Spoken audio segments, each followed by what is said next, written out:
guru yang telah berhormati. Alhamdulillahirabbil alamin. Wa bihi nasta'inu 'ala umuri wa din. Wa la haula wa la quwwata illa billahil aliyyil azim. Amma ba'du. Pertama-tama mari kita panjatkan puji syukur kepada Allah Subhanahu wa taala yang telah memberi kita rahmat hidayahnya sehingga kita bisa berkumpul di ruangan ini dengan sehat walafiat. Kedua kalinya salawat serta salam tetap tercurahkan kepada junjungan kita Nabi besar Muhammad sallallahu alaihi wasallam yang telah memberi teladan kita ila yaumil akhir. Alhamdulillah, pada kesempatan hari ini di acara diseminasi menyebarkan pemahaman dan penerapan budaya positif di SDN Sidotopo Wetan 1255 ini. Untuk itu, agar kelancaran acara demi acara, kita buka dengan suratul Fatihah. Al-Fatihah.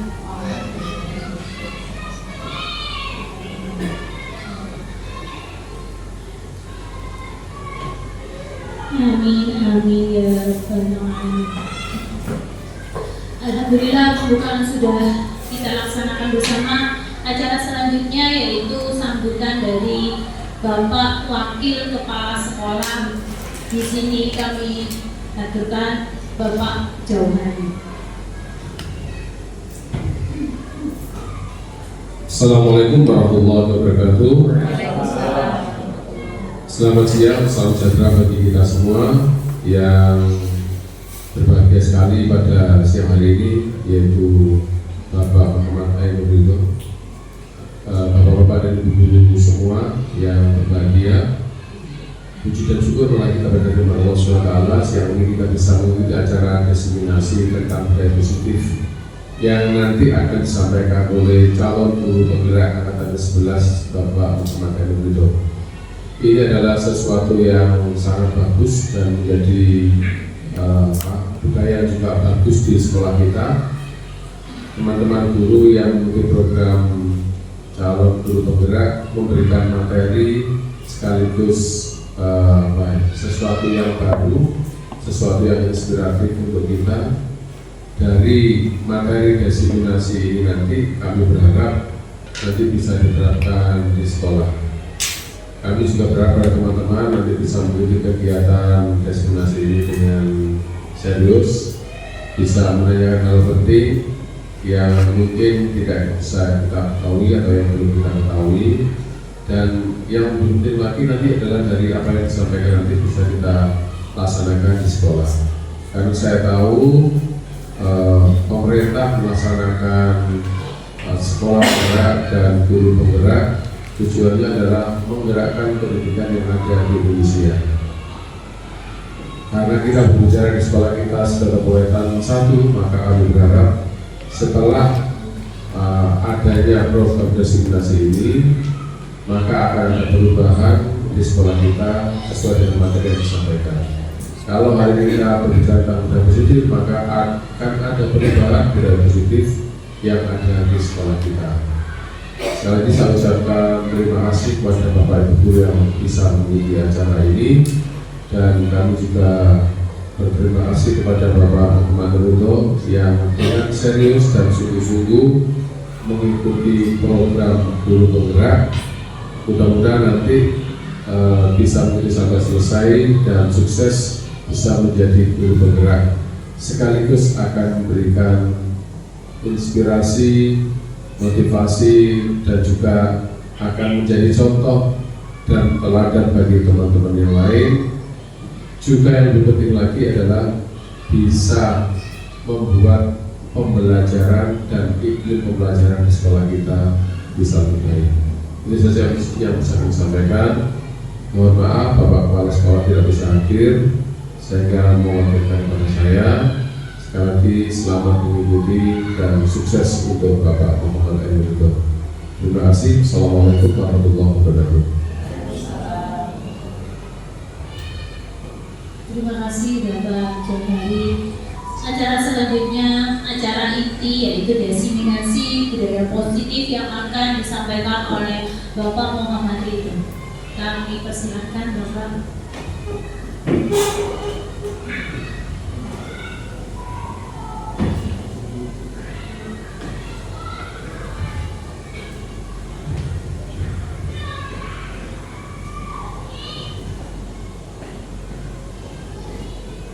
Mohon izin, saya mulai. Assalamualaikum warahmatullahi wabarakatuh. Alhamdulillahirrahmanirrahim. Pertama-tama saya mengucapkan terima kasih banyak karena Bapak Ibu sudah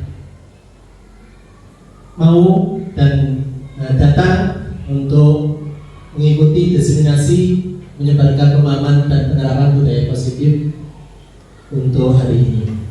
Bapak Ibu sekalian, insya Allah kurang lebih 1 jam ke depan kita akan membahas mengenai budaya positif.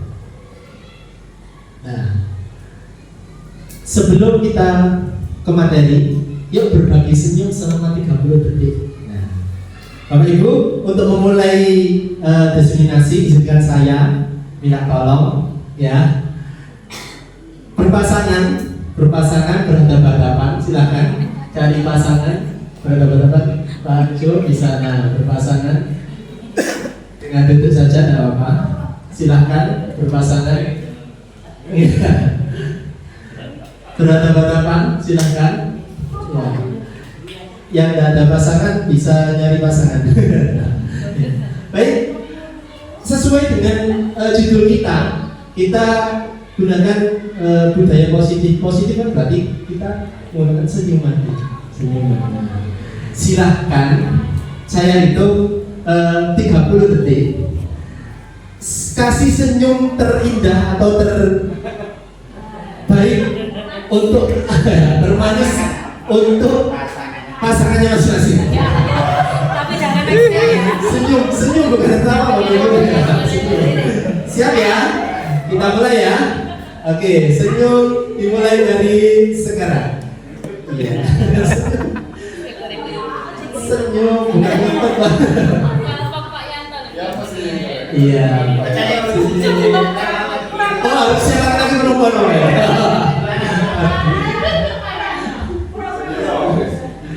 Ya, oke. Terima kasih, tepuk tangan untuk kita semuanya. Baik, Bapak Ibu, nanti biar lebih ambil lagi kalau kita di kelas biasanya tepuk-tepuk. Kalau saya punya tepuk ini, kalau saya bilang pagi, silahkan tepuk 2 kali. Ya, kalau pagi tepuk 2 kali. Kalau siang, saya sebutkan siang, tepuknya 1 kali. Ya. Kalau malam tidak tepuk. Nah, hening Pak, hening ya. Oke, kita coba. Pagi, malam. Masih ada yang tepuk. Konsentrasinya kurang. Oke, kita mulai lagi. Pagi, siang, malam. Oke, terima kasih Bapak Ibu. Oke, untuk diseminasi saat ini kita buat kesepakatan forum diseminasi terlebih dahulu. Saya tawarkan 3, ya, saling menghargai, menjadi pendengar yang baik, izin saat hendak keluar ruangan, dan boleh makan dan minum dengan tenang. Kira-kira ada yang ditambahkan Bapak Ibu? Silahkan. Ada yang ditambahkan untuk kesepakatan? Silahkan Bu. Tidak main HP, silahkan. Tambahin. Kita sekarang ini ya. Ada yang lain? Hanya melirik tak ya boleh. Melirik saja boleh, Pak. Tidak boleh main tapi boleh melirik. Oke. Ada lagi yang lain? Cukup Bapak Ibu. Oke. Saya lanjutkan. Budaya positif. Mengapa kok budaya positif? Budaya positif merupakan perwujudan dari nilai-nilai atau keyakinan universal yang diterapkan. Budaya positif dapat mendorong murid untuk mampu berpikir, bertindak, dan menciptakan sebagai proses memerdekakan dirinya. Sebagai murid mampu mandiri dan bertanggung jawab.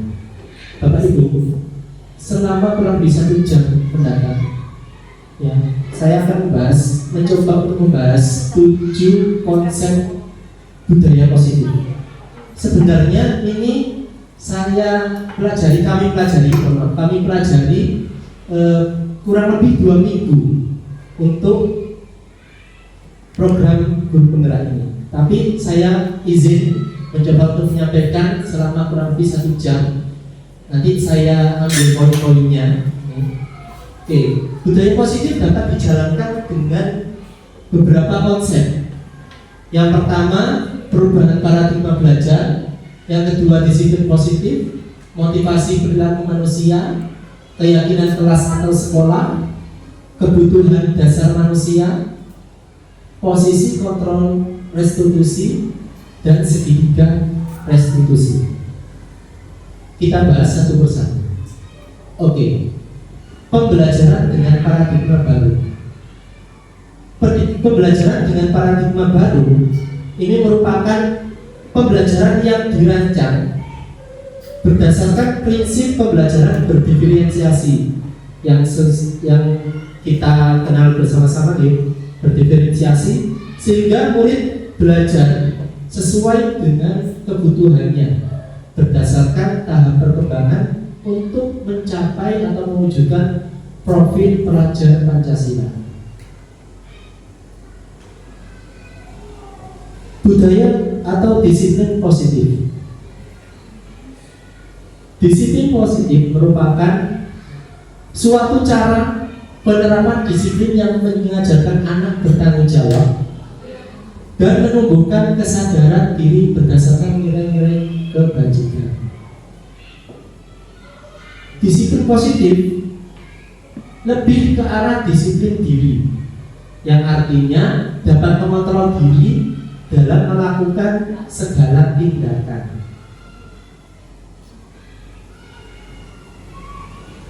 Disiplin positif dapat membuat murid memahami dan menyadari berdasarkan motivasi internal. Jadi dari dirinya sendiri, bukan dari eksternal, baik akibat paksaan, imbalan atau reward ataupun hukuman. Nih. Selanjutnya adalah motivasi perilaku manusia.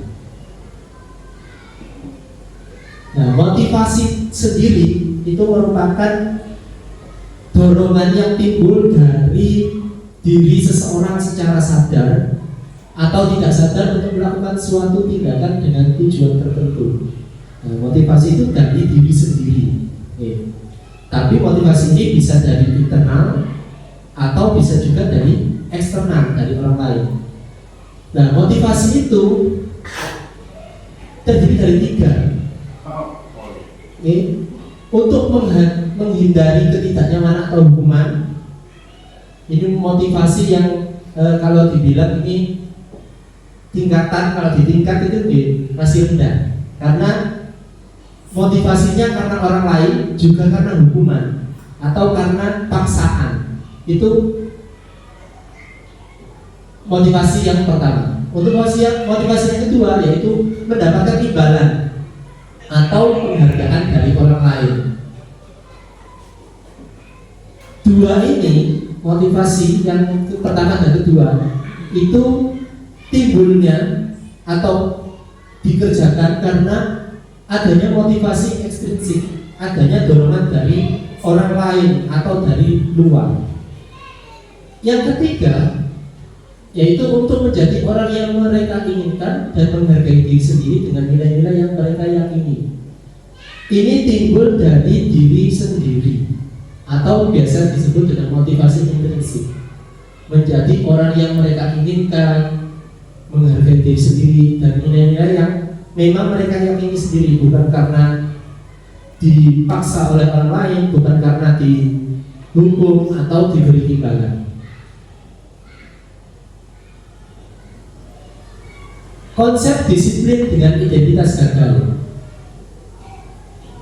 Dengan identitas gagal ini ada dua Bapak Ibu. Yang pertama yaitu hukuman. Dari hukuman ini akan memunculkan tidak terencana atau tiba-tiba. Ya kayak kita kalau menghukum anak-anak nih, anak maksudnya telat, tiba-tiba kita hukum, pasti kita tiba-tiba hukuman ini. Entah itu dijewer, entah itu diminta lari atau apa, itu kan tiba-tiba. Tidak ada yang tertulis, tidak ada yang direncanakan. Anak masuk dengan terlambat, itu tiba-tiba. Yang kedua, murid tidak tahu apa yang akan terjadi.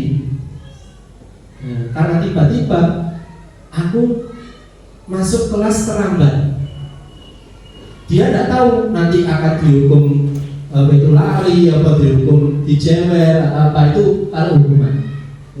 Karena tidak dilibatkan dalam proses pemberian konsekuensi nanti yang akan kita bahas. Terus bersifat satu arah dari guru langsung, karena murid tidak dilibatkan, otomatis yang terjadi adalah bersifat satu arah, hanya dari guru. Terus berupa hukuman fisik atau psikis, bisa hukuman fisik, bisa psikis. Psikis contohnya bagaimana? Contohnya misalkan tidak mengerjakan PR, kita caci maki, oh kamu tidak mengerjakan PR, ngapain aja di rumah. Nah itu bisa jadi kita kan nggak tahu dia itu di rumah ada masalah apa atau yang lainnya, kita kan belum tahu ya. Terus bersifat memaksa. Yang terakhir, murid menyembunyikan kesalahan. Harusnya kita tahu kesalahannya apa, kemudian kenapa kok bisa salah, apakah bisa diperbaiki, itu harusnya kan bisa. Tapi murid karena sudah takut, karena sudah terpaksa, akhirnya malah menyembunyikan yang lainnya. Mau ngomong tadi malam, misalnya tadi terlambat tadi malam karena ada panggilan dari, nah itu malah takut untuk menyampaikan. Yang kedua yaitu penghargaan. Penghargaan ini dirasa kurang efektif karena merusak hubungan atau sifat iri. Bisa dari yang lainnya atau bisa juga yang memberikan. Mematikan kreativitas, menghukum dengan sistem ranking, serta merampas hak menghargai dirinya sendiri. Untuk konsep disiplin dengan identitas yang sukses, ini ada dua, yaitu konsekuensi dan restitusi. Konsekuensi berjalan terencana, disepakati sesuai peraturan. Penguatan jangka pendek, murid tetap dibuat tidak nyaman, perlu monitoring berkelanjutan, stimulus respon, murid menghormati peraturan. Kalau konsekuensi ini sudah mulai tercatat, sudah mulai disepakati bersama. Jadi kalau hukuman sama imbalan tadi kan munculnya tiba-tiba. Kalau konsekuensi ini terencana, dituliskan di papan atau di kertas, disepakati bersama. Kalau misalkan terlambat harus bagaimana, itu terencana, sudah tertulis. Dan stimulus respon, sifatnya stimulus respon. Murid menghormati peraturan. Jadi kalau sudah tahu terlambat harus bagaimana, itu sudah tahu. Tinggal guru perlu monitoring berkelanjutan. Misalkan diulang lagi, siswa diingatkan, gitu. Murid diingatkan untuk melakukan konsekuensinya. Selanjutnya yaitu mengenai restitusi. Restitusi merupakan proses menciptakan kondisi bagi murid untuk memperbaiki kesalahan. Kemudian proses yang kolaboratif mengajarkan murid untuk mencari solusi sendiri. Murid bertanggung jawab untuk perilakunya, fokus pada mencari masalah jangka panjang. Murid menghargai dirinya dan orang lain. Murid bersemangat memperbaiki kesalahan. Untuk restitusi ini lebih banyak kita kolaborasi dengan murid. Kita tanya jawab dengan murid, kita berkoordinasi atau mencari tahu muridnya sendiri yang memberikan solusi-solusinya. Ya, ini untuk restitusi. Selanjutnya kita temukan perbedaan. Perbedaannya, contohnya murid sering tidak mengerjakan tugas. Kalau hukuman, guru menghukum murid tersebut menghormat bendera selama 10 menit. Guru marah dan murid menjadi takut. Ini kalau hukuman ketika anak tidak mengerjakan tugas. Tapi ketika konsekuensi, guru memberikan konsekuensi untuk mengerjakan tugasnya atau dikerjakan sebanyak 2 kali lipat. Ini pasti sudah tertulis karena konsekuensi, atau meskipun tidak tertulis tapi sudah disampaikan ke anak-anak. Jika kamu tidak mengerjakan tugas, maka konsekuensinya adalah harus mengerjakan tugasnya atau dikerjakan sebanyak 2 kali lipat. Ini sudah disampaikan ke anak-anak. Guru tegas dan siswa menghormati peraturan. Kalau ini tiba-tiba guru menghukum murid tersebut menghormat bendera selama 10 menit. Ketika tahu tidak mengerjakan tugas, siswanya tidak mengerjakan tugas, ayo yang tidak mengerjakan tugas silakan keliling lapangan atau silakan hormat bendera selama 10 menit. Itu kalau hukuman. Kalau konsekuensi sudah murid sudah tahu apa yang harus dilakukan. Selanjutnya restitusi, guru menanyakan keyakinan kelas atau dirinya dan membantu murid untuk menyelesaikan masalahnya. Guru terbuka dan murid menghormati dirinya serta orang lain. Nah, kalau restitusi, guru hanya menyampaikan atau mengajak berbicara anak ini. Bagaimana, apa salahnya, terus kenapa kok salah, kenapa melakukan kesalahan tersebut, bagaimana cara memperbaikinya. Itu kita sampaikan ke anak-anak. Kemudian membantu murid untuk menyelesaikan masalahnya. Jadi tidak guru yang memberikan solusi. Oh, kamu harus gini. Kita hanya menyampaikan, memberikan dorongan saja. Anak yang menyampaikan, oh, saya tidak mengerjakan tugas, misalnya karena tadi malam ada tahlilan Pak, atau tadi malam ikut orang tua ke rumah nenek Pak, misalkan. Ya. Itu kita tanyakan ke anak-anak. Terus bagaimana cara memperbaikinya? Ya Pak, lain kali saya mengerjakan tugas dulu. Itu anak sendiri yang menyampaikan. Jadi guru hanya memberikan pertanyaan-pertanyaan. Itu. Okay. Selanjutnya keyakinan kelas atau sekolah. Kenapa kok keyakinan kelas? Kenapa bukan peraturan kelas? Kalau Ibu ada yang mau menyampaikan kenapa kok peraturan, bukan peraturan kelas tapi keyakinan kelas? Monggo. Pak Nizar, monggo. Oke, saya coba. Kalau keyakinan kelas itu 2 arah, jadi dari guru dan siswa. Di sana rembuk bersama untuk menciptakan suatu keyakinan kelas yang harus ditaati bersama. Kalau peraturan itu 1 arah, jadi hanya dari guru tanpa melibatkan siswa. Ini seperti itu. Baik, terima kasih tepuk tangan untuk Pak Nizar. Benar sekali Pak. Jadi untuk keyakinan kelas itu bersifat 2 arah. Jadi dari siswa juga menyampaikan keinginannya apa yang diyakini, peraturan-peraturan yang ingin dibuat di kelas tersebut. Tapi kalau peraturan itu hanya dari guru. Peraturannya kelas ini harus buang sampah sembarangan di tempat sampah misalkan. Nah, itu peraturan. Tapi kalau keyakinan kelas itu diyakini bersama-sama.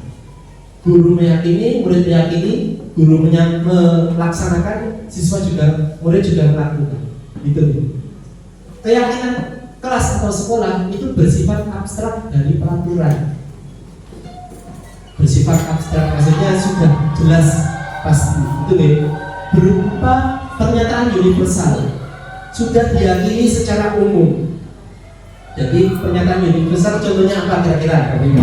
Ada yang menyampaikan pernyataan universal tentang keyakinan atau budaya positif. Misalnya keyakinan kelas tentang kebersihan, membuang sampah di tempatnya, itu sudah termasuk pernyataan universal. Di seluruh dunia, di negara-negara lain juga melaksanakan membuang sampah di tempatnya, terus menjaga kebersihan. Itu salah satu pernyataan universal. Contoh yang lain, Bapak Ibu,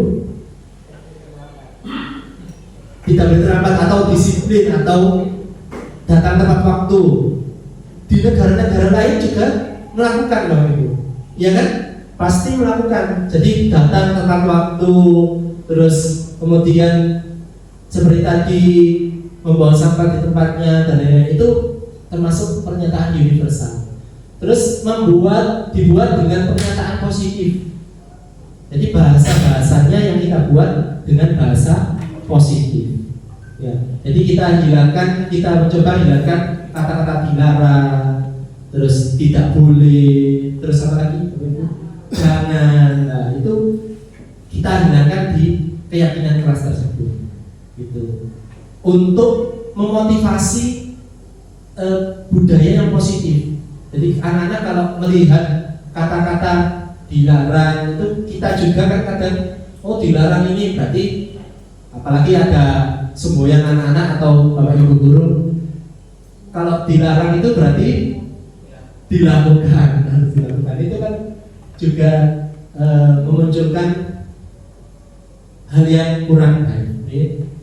Terus sedikit saja agar mudah diingat, tidak perlu banyak-banyak Bapak Ibu. Memang kadang anak-anak itu memunculkan banyak sekali peraturan, misalkan ini banyak, hampir 20. Kan dari semua anak, misalkan satu anak menyampaikan satu, nah, ada yang sama, terus terjadilah disusun menjadi 20 misalnya. Nah 20 itu pasti ada yang sama, ada yang sama atau maksudnya sama. Ini itu kita kita sederhanakan, gitu ya. Tidak perlu banyak-banyak. Sesuai dengan kondisi kelas dan sekolah sehingga mudah diterapkan. Jadi kita sesuaikan juga dengan kondisi sekolah. Maksudnya peraturan-peraturan atau keyakinan yang ada di sekolah kita sesuaikan juga. Kemudian semua warga kelas atau sekolah dilibatkan saat pembuatan keyakinan kelas atau sekolah. Kalau kita membuat keyakinan kelas, ya semua warga kelas kita libatkan, siswa, guru terlibat. Kalau keyakinan sekolah, berarti guru-guru, penjaga kebersihan, penjaga keamanan, kebersihan, terus siswa, murid itu juga dilibatkan untuk membuat keyakinan sekolah. Kepala sekolah termasuk juga. Oke. GTK.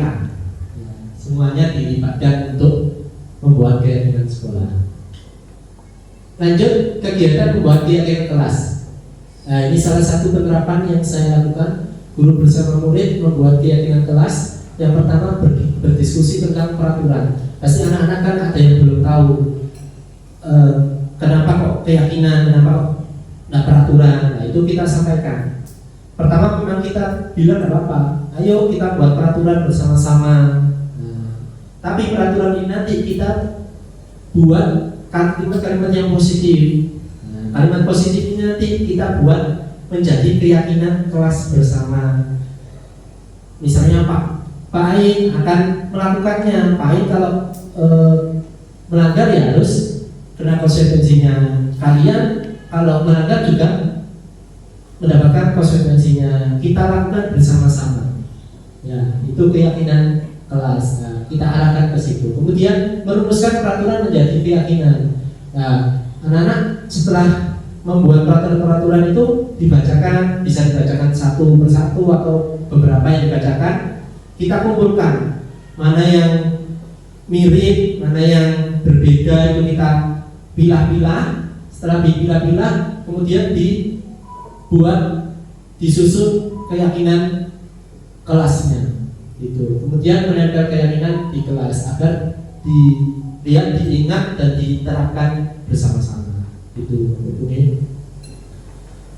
Oke. Biar nggak ngantuk. Nah, kita gerakkan sedikit.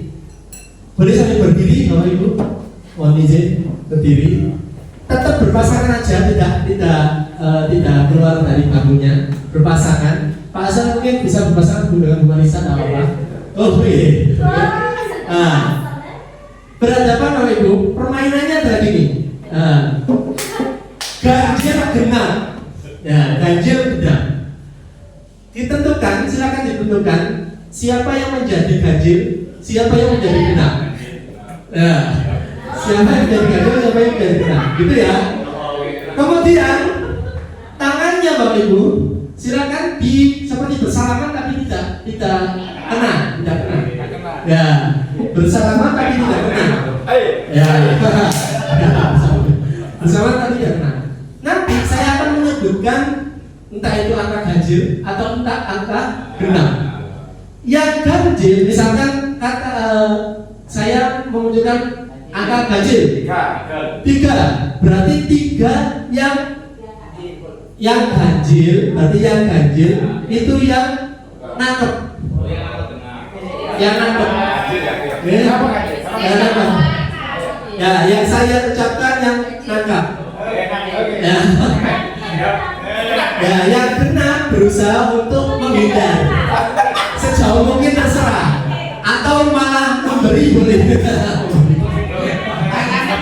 Tangannya aja jangan sampai memeluk maksudnya. Ya, saat ditangkap di tangkap kakinya aja. Ya. Siap ya? Kita coba. Belum.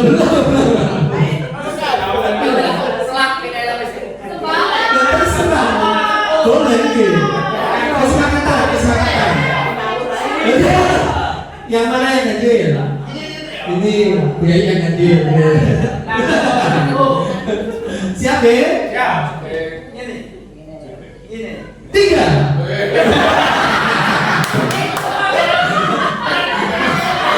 Yang nangkep yang saya sebutkan. Laki-laki, ayo. Ada yang ketangkep? Belum. Percobaan ya. Latihan pertama, latihan kedua. 4.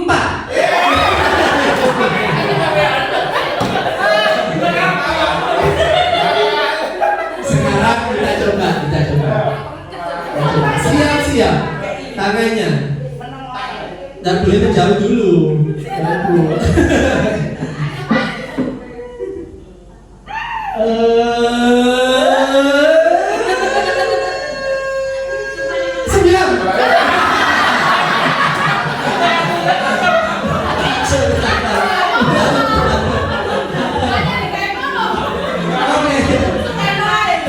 Silakan duduk, terima kasih Bapak Ibu, tepuk tangan untuk kita semuanya. Alhamdulillah. Bagaimana? Lebih fresh Bapak Ibu? Namanya SDK berarti memecahkan S. Membuat dingin. Silakan sambil dijaga-jaga Bapak Ibu. Kita lanjutkan lagi nih. Tadi kita sudah membahas mengenai materi perubahan paradigma belajar, disiplin positif, motivasi perilaku manusia, keyakinan kelas atau sekolah. Nah, sekarang kita lanjutkan sekarang kebutuhan dasar manusia, posisi kontrol dan segitiga restitusi. Itu kebutuhan dasar manusia. Nah, sebelum saya lanjutkan, kira-kira kebutuhan dasar manusia itu apa saja? Makan, ya. Makan. Apa lagi? Istirahat, tidur, bahagia. Apa lagi Bapak Ibu? Malam hari. Ya. Kesenangan bagaimana ya? Kesenangan. Disayang. Apalagi uang banyak. Diperhatikan, diakui, disayang. saya terus iya, Ibu, kebutuhan dasar manusia itu sebentar.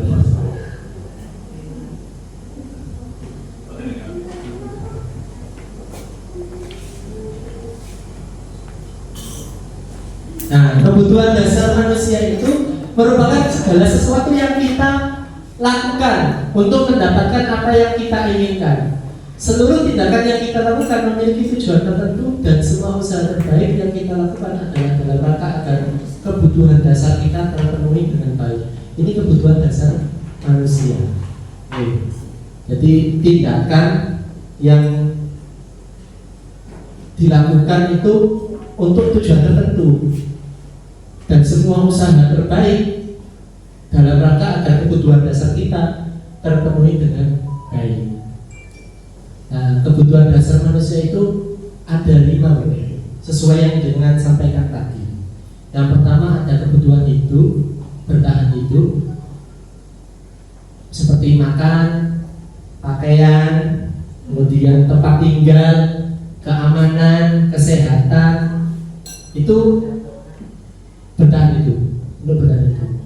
Terus kasih sayang dan rasa diterima, seperti dipedulikan, berbagi, kerjasama, terus diterima dalam kelompok, itu juga termasuk kasih sayang dan rasa diterima. Kemudian yang ketiga adalah penguasaan. Penguasaan di sini contohnya harga diri, keinginan untuk dianggap, kemudian memimpin, berprestasi, diakui, didengar, itu semua adalah kebutuhan dasar untuk penguasaan. Ada juga kebutuhan dasar mengenai kebebasan. Kebebasan di sini maksudnya adalah contohnya mandiri, terus memiliki pilihan, mencoba hal baru, mampu mendengarkan arah dirinya dan lain-lain. Kemudian yang terakhir adalah kesenangan, bermain, humor, terus tertawa, bahagia dan lain-lain, itu kesenangan. Nah, kenapa sih kok kebutuhan dasar manusia ini dimasukkan dalam budaya positif? Karena Bapak Ibu, kebutuhan budaya positif muncul itu apabila kebutuhan dasar ini terpenuhi. Ya, entah itu salah satu, entah itu dua, entah itu semuanya terpenuhi.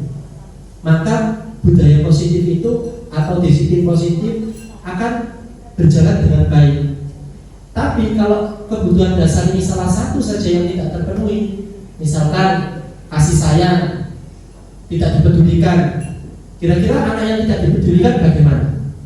Silakan Bapak Ibu. Kalau misalkan anak tidak dipedulikan, kira-kira yang dilakukan apa? Berontak, menyendiri. Nah, itu kan maka tidak terjalin atau terlaksana budaya positif.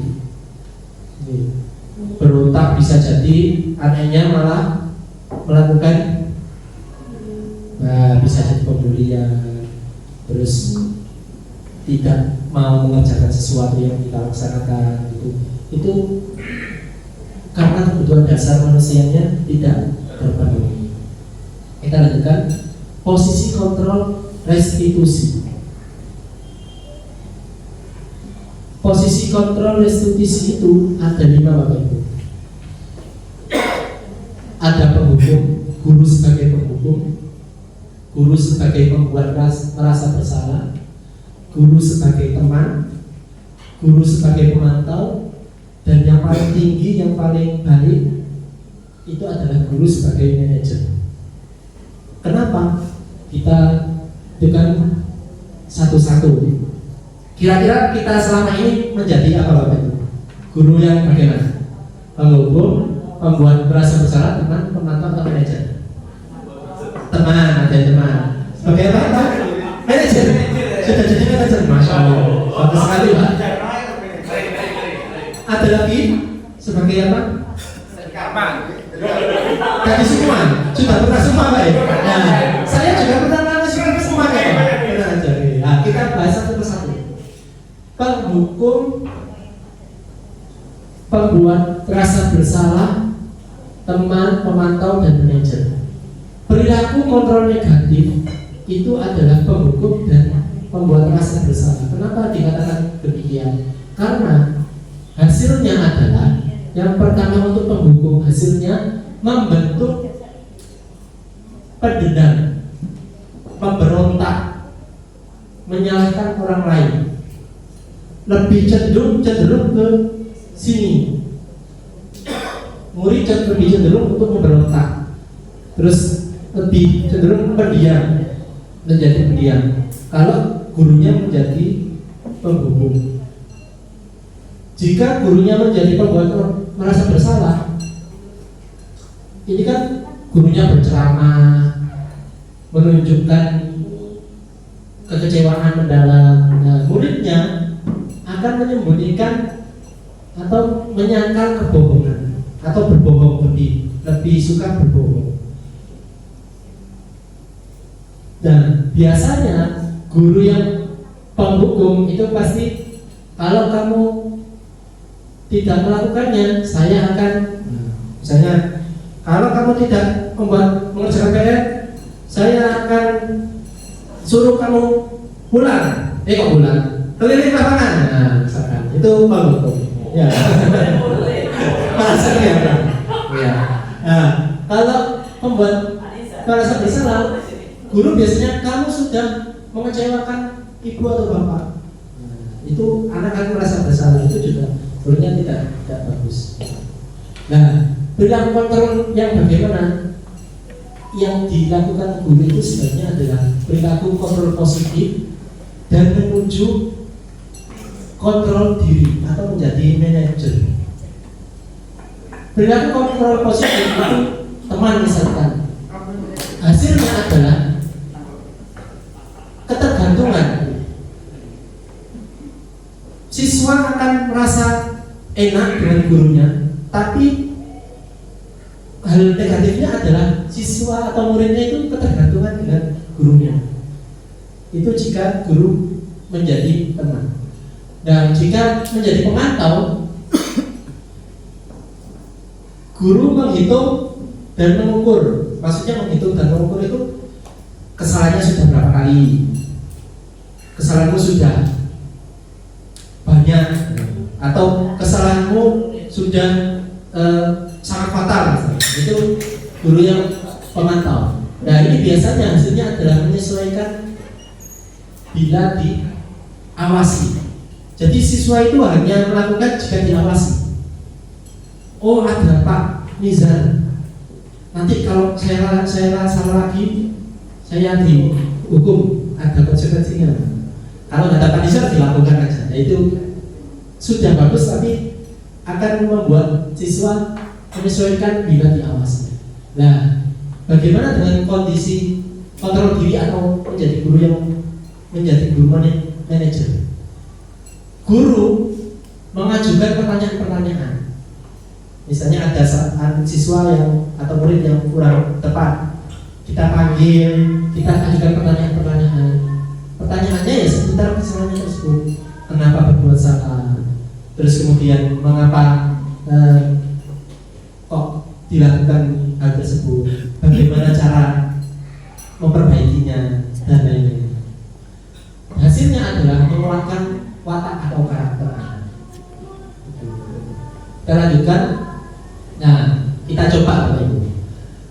Posisi kontrol apakah aku? Saya kecewa sekali dengan kamu. Kira-kira posisi kontrol apa, Bu?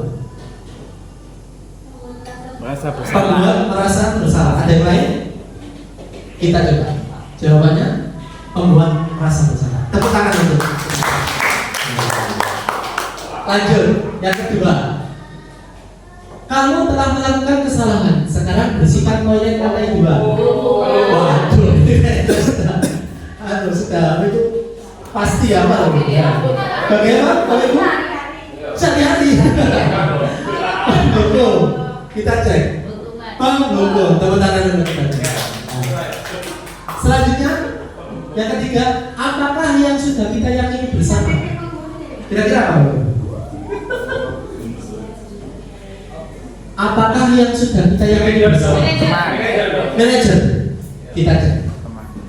Manajer. Wah, bagus sekali. Lanjut. Ayolah lakukan di bapak atau ibu. Kira-kira apa? Teman. Kita cek. Teman apa itu? Yang terakhir, kamu terlambat 15 menit. Apakah kamu sudah mengerti konsekuensi yang dilakukan? Apakah itu? Hebat sekali Bapak. Kita tangan keras semangat.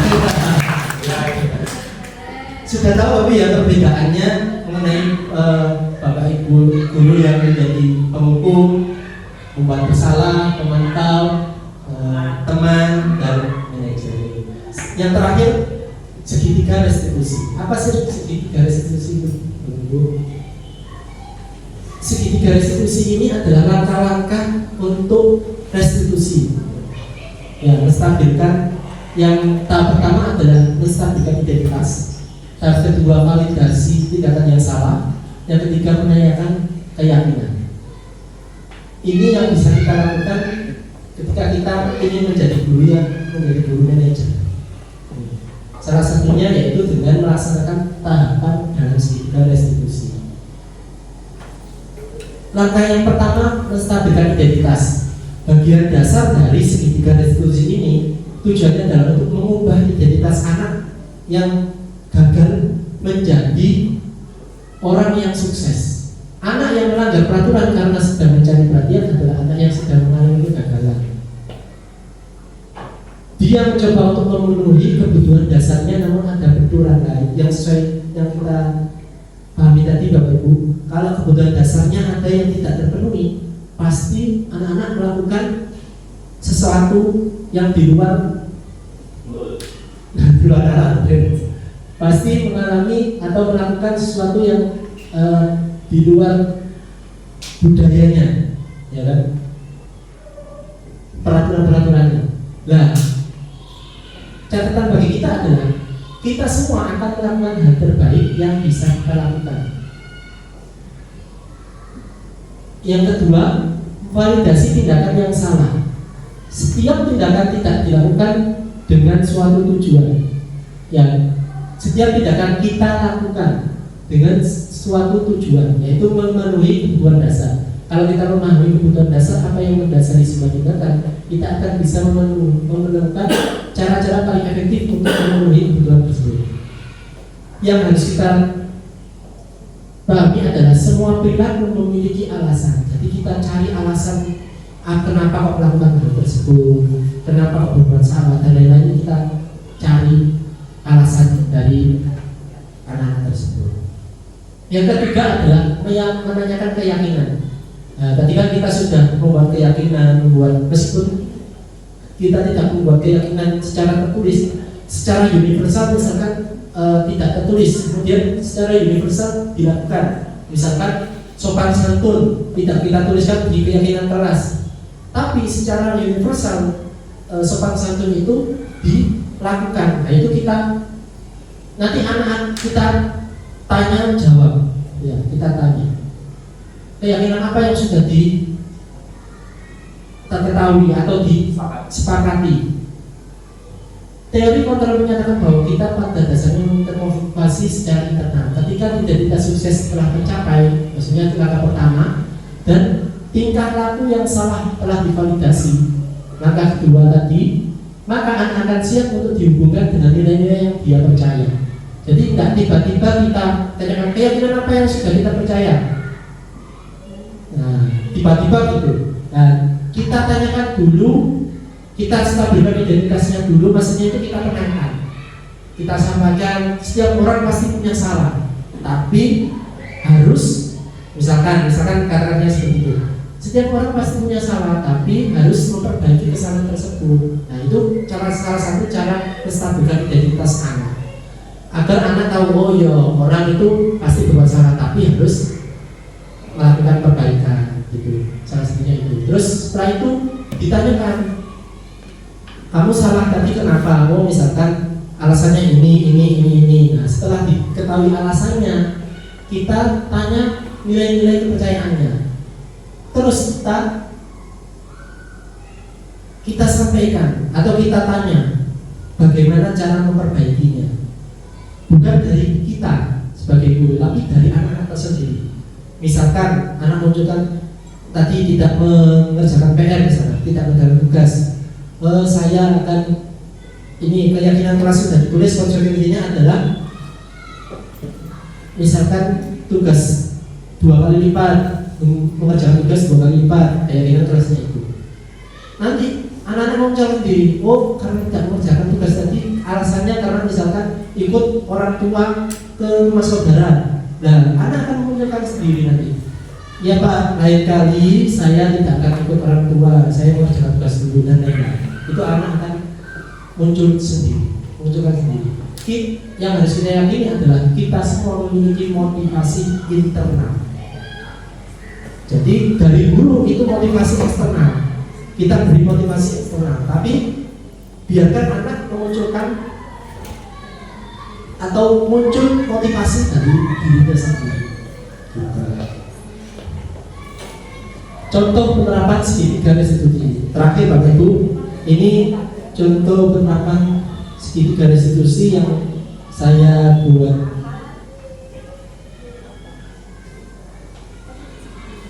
Tugas kemarin.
Ini salah satu contoh penerapan segitiga restitusi.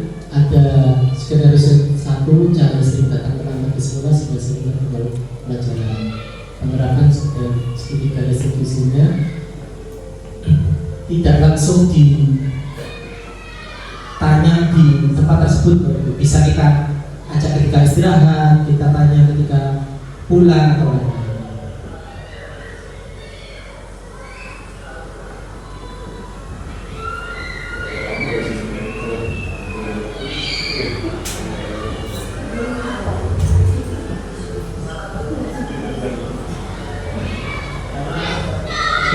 Suaranya nggak gitu. Kayak Pak Camat temenan. Kayak putih-putih Pak Camat temenan. Pertama yang kita lakukan tadi menstabilkan identitas, kemudian validasi kita yang salah.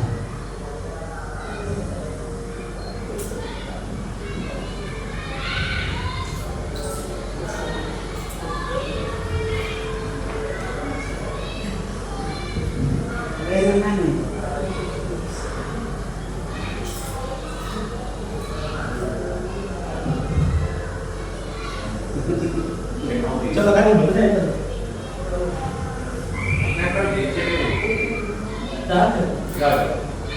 Oh,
Baik, itu saja Bapak Ibu dari saya.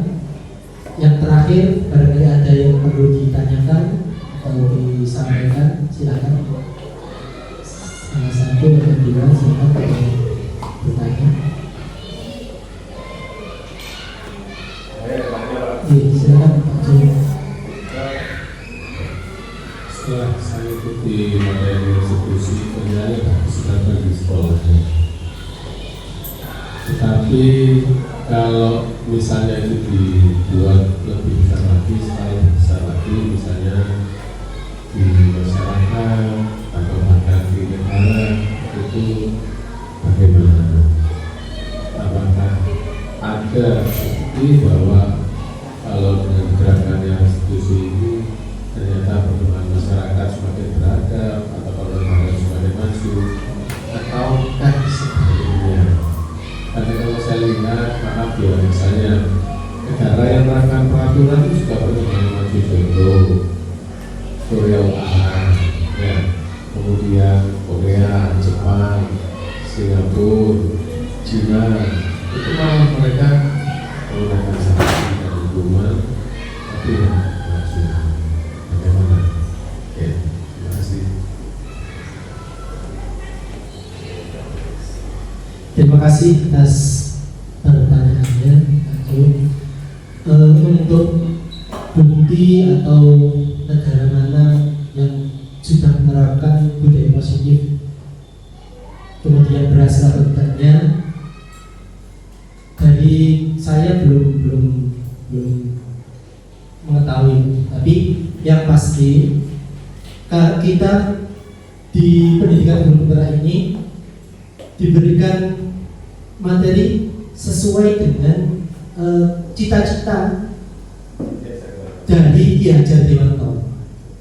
Salah satunya adalah budaya positif ini yang diterapkan, yang sudah diterapkan di salah satunya taman siswa. Itu kan juga yang dulu dilakukan oleh Ki Hajar Dewanto, bahwa setiap murid itu punya kodratnya masing-masing. Setiap murid itu memiliki kemampuan masing-masing. Nah, ketika guru ingin melakukan atau ingin dirinya yang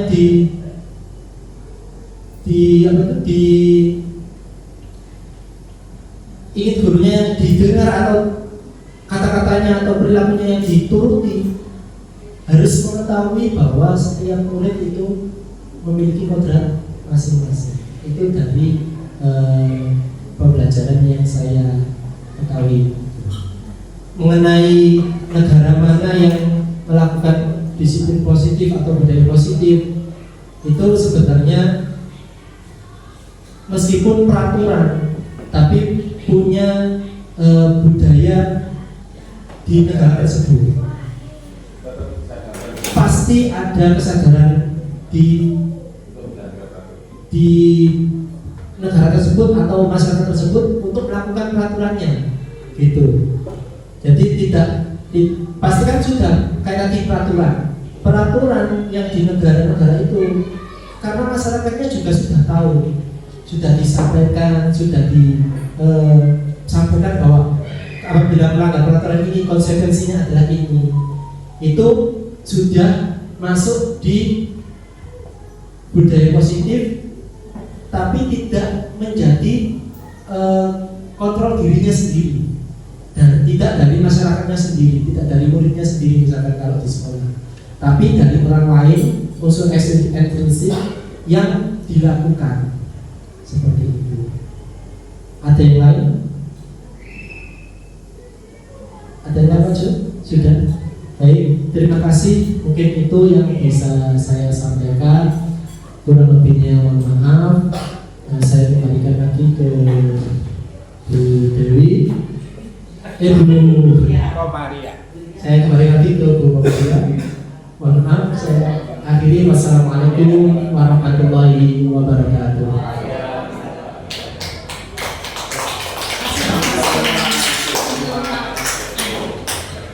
Terima kasih. Hari ini luar biasa dengan diseminasi kita kita bisa membuka pikiran kita, hati kita. Ternyata kita itu jauh dari kata guru yang sempurna.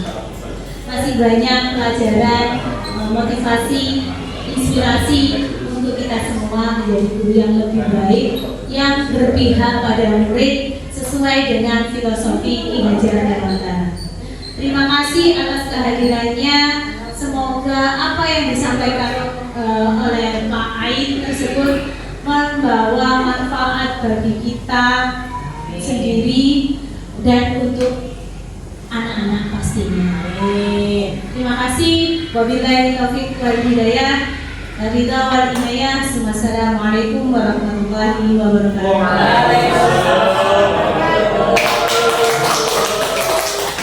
Assalamualaikum warahmatullahi wabarakatuh. Perkenalkan, nama saya Muhammad Izan Hidayatullah, rekan kerja dari Bapak Muhammad Emir Ridho, calon guru penggerak angkatan 11 dari SDN Sidoto Wetan 1 255 Surabaya. Setelah saya mengikuti kegiatan diseminasi tentang budaya positif yang diadakan oleh Bapak Muhammad Emir Ridho di sekolah kami, yaitu SDN Sidoto Wetan 1 255, saya mendapatkan banyak sekali ilmu baru. Yang pertama tentang perbedaan antara hukuman, konsekuensi, dan juga restitusi.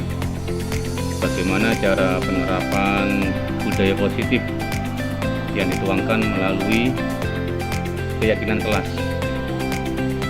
dan juga bagaimana cara menerapkan restitusi kepada anak-anak didik saya di kelas saya khususnya. Demikian yang bisa saya sampaikan untuk Bapak Muhammad Emir Ridho. Tetap semangat. Terima kasih. Wassalamualaikum warahmatullahi wabarakatuh. Assalamualaikum warahmatullahi wabarakatuh. Perkenalkan, saya Ibu Marisa Lutfiati, rekan dari Bapak Muhammad Ainur Ridho, CGB Angkatan 11 dari SDN Sidoto Wetan 1 255 Surabaya. Setelah saya mengikuti diseminasi budaya positif yang telah dilakukan oleh Pak Ain, saya sangat tergugah untuk menerapkan budaya positif atau yang telah disampaikan tadi. Dengan perubahan paradigma baru, pembelajaran lebih ke anak, melalui langkah-langkah restitusi, harapannya muncul motivasi intrinsik dari anak sendiri untuk melaksanakan disiplin positif.